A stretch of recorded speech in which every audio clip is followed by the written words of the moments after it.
Hi kiddos, this is Mrs. Taylor and I'm going to show you today how you can go about beginning a portrait. Okay, this was something that was requested last year to know more about in a survey that I had you guys take at the end of the school year, and so I wanted to make sure I stayed true and started off the school year with that information so you guys can do a good job meeting that requirement in this year. Sometime this year you can make a portrait.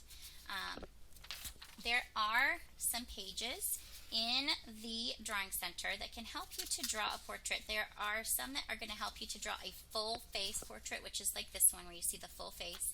And then there are some that are going to help you to make a profile, a side profile. And that would be from the side. Okay, so those are in the Drawing Center. These are in the orange pocket on the drawing bulletin board, and then these are also there in a green pocket. So there are plenty of those there. Just return them when you're finished. There are several copies, so you can have them. They're also in the binder at the Drawing Center that says drawing on it. Okay, it also has drawing on the spine of the book, and these instructions here will also be there. So this is how you go about adding color, and it has that step-by-step instructions there. We probably won't have time for all of that in this demonstration, but those are there for you if you'd like. All right, to get started, I'm going to follow these instructions, but I know it's helpful to kind of see them. So the first step is to place your hand in the center, and this is just going to help us to get that basic oval. I'm not going to trace my hand. I'm just going to use it as a guide, and it is going to go, you're just going to go around your hand, around your hand. All right, now that won't be a perfect oval, but then where your fingers were, you're going to flip that around, and that's going to be the bottom. If you were looking in the mirror, this is where you would adjust this for you, but we're just going to be practicing just the basic steps. But you could go and make this side a little bit more like this side, or make this side a little bit more like this side. If you felt like your head was a little bit wider, you could add those there. You might also have some curves, and we'll talk more about that later. Then you can go and erase those. There are extra erasers in the Drawing Center by the pencils. In the Drawing Center, they're in a little white basket. Okay. All right. So actually, I meant to erase that. This is where you would then start with the next step, and this is to divide this into quarters, or in half, and then in half again vertically. So I like to use my pencil to try to find the half, and I'm just using just scratch paper. That's what we're going to be using just for practice. So this is not a final artwork, so please, if you mess up, don't worry about it. Okay, and I'm just going to lightly draw a line halfway, and then halfway across also. This kind of also helps if you know that this is half. Maybe I need to draw just a little bit more on this side to make that a little bit more even though I have that part erased. All right, then this is where you would draw 5 eyes. Now I realize that we don't have 5 eyes, but starting this way helps you to get your eyes in proportion. That means to scale. Okay, so you don't want to I like to just draw around and around, and we're just drawing ovals. Okay, if you realize you have that too big and then you can only fit another one there, then you realize that you're drawing your eyes too big in proportion. This helps to get some muscle memory. So when you go to do it on the side, it will kind of be the same size. Okay, then it looks like I'm going to be able to fit an eye here. If you realize that you've gotten one too big, that's fine. If they overlap just a little bit, also, that's no big deal. Okay, and then that's when you would go ahead and you can leave those there, because we're just going to kind of be measuring out. The next step is that you're going to be dividing up the rest of this. This is about where the eyebrows are going to go. Okay. So we're going to have eyebrows about right here. So I'm going to have a line above that. About halfway down from the eyes is where the bottom of the nose is going to go. So I'm just mapping it out. So I'm not even starting to draw a person yet. About halfway down here is where the middle of the mouth is going to be. And then about here, this is going to be about halfway. This is about where the top of the forehead is going to go. It could be up higher if you have a larger forehead, but remember these are your eyebrows. So it's about half of that, okay? All right, again, just kind of mapping it out. I'm going to draw that just a little bit darker so you can see my drawing. There we go. Then the next step is to decide where or how wide the nose and the mouth are going to be. So that is this step right here. Okay, so I've already done through step 5. So step 6, from the edge of that middle eye, we're going to draw some lines down to the nose line. And that's going to be about how wide your nose is going to be. But our mouth is a little bit wider than that. It's usually where our pupils would go, or that black dot in our eye, and that's about halfway through here, okay? The nose can be a little bit wider. You know, you have an iris here, okay? Sometimes the nose can be as wide as the iris, so it could be just a little bit wider. We'll actually start at this line and kind of curve it out, okay? But the pupil is that dot there, and I'm going to be making it come all the way down to the mouth line, all the way down to the mouth line. Now that seems a little bit wide, but if you look at if you were to look in a mirror, you would notice that that really is the case.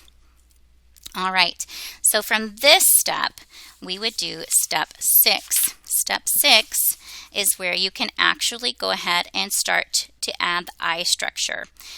We've started with kind of making them into football shapes and adding the circles. So I'm going to go ahead and erase out those extra eyes.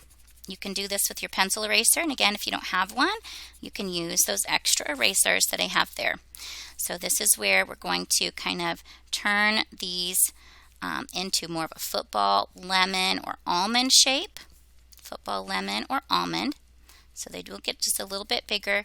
Then you can add in your circles, and if you're looking for straightforward, those circles can be bigger than your actual eyelashes or eyelids. Okay, so you might not draw the whole circle, but those do fill a large chunk of the eye, and then inside that you have a pupil. Depending on how much light there is will depend on how big that pupil is going to be.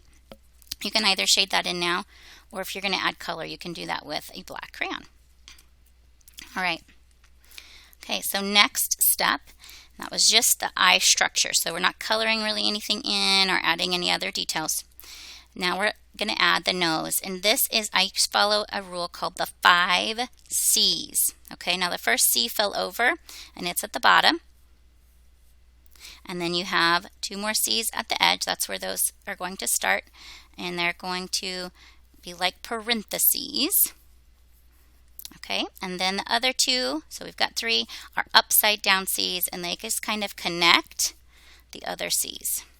And that kind of gives structure to your nose. If you wanted to, you can also kind of add a little line. And this really isn't a line, it's more of a shadow that goes up towards that eyebrow line. Okay, so that is the structure for the nose. Again, we can go back and add a little bit more detail, looking in a mirror or things like that. The mouth, I follow the MMW rule. Okay, and then you're going to add the philtrum, which is that kind of little notchy here. So we're going to start with the MMW. So this is our mouth line, and the first one is just an M. You'll have to decide what kind of an M. Is it a zigzag M? Is it more of a wavy M? Is it more of a curvy M? Okay, so what kind of an M do you want to have for this person's top lip? Then the bottom is a U or a W. Okay, it's usually a very gentle W. Sometimes the bottom lip is often a little bit thicker, but we've got also an M in the middle. So MMW, and I forgot the middle M. I'm going to do just kind of very shallow line along that center line. Okay. Notice I haven't erased any of my mapping just yet, okay, because I'm going to need that. Next, I can add that philtrum, or it's kind of the drainage ditch of the nose, as some people call it. Later you can add some shading. You could make that a U if you wanted to.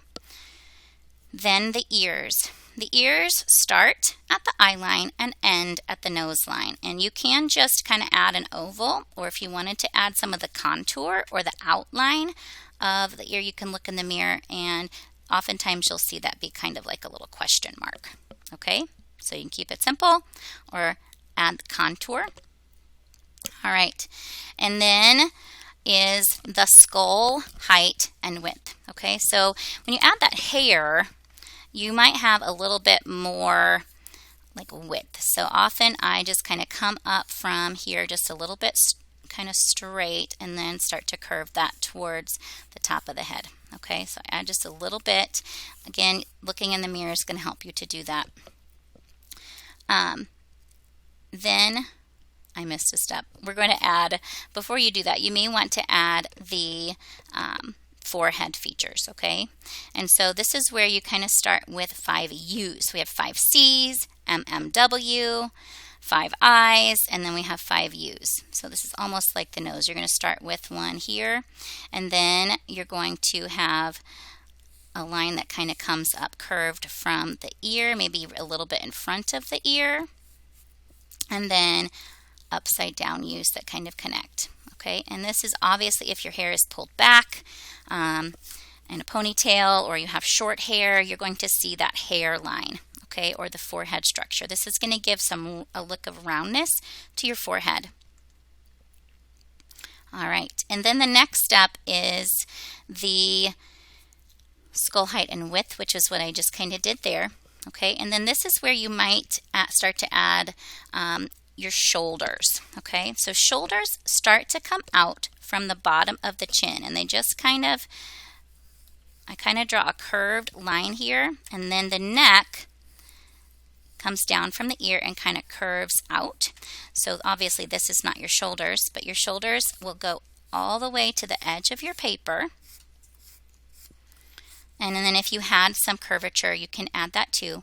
This is where you could start to add your collar or your t-shirt, or if you had a colored shirt, you could have the triangles and the buttons that might come down from that, but not a whole lot there. Okay, so I haven't even started adding shading. Okay, so I have, again, all of these mapping lines. You can then go back in and add bangs if you have bangs. You could outline where those are. My hair does kind of come down in front of. My hair then is long, and I have hair that comes from the side. So you can kind of draw out those different hair things. Then, before you started adding color, you could go back and erase all of those mapping, start to add more details. You can think about eyebrows and the texture of those. Again, if you're going to draw an actual person, looking at a picture of them or looking at them in person is actually the best if you can draw them from observation. You can think about all the different shadows that you see. Where is the light coming from? Is the light coming from the top? Then the shadows would be underneath. If the light is coming from the side, they might be from the top side. They might be underneath, but to the side just a little bit. Okay, I'm going to pretend that the light is right here. So definitely shadows are going to be underneath. Even a little bit underneath the lip, okay? And again, erasing all of those different mapping lines. I'm going to stop here and again point you if you wanted to start adding color or shading. These would be some directions for you to follow. Enjoy. Let me know if you have any questions.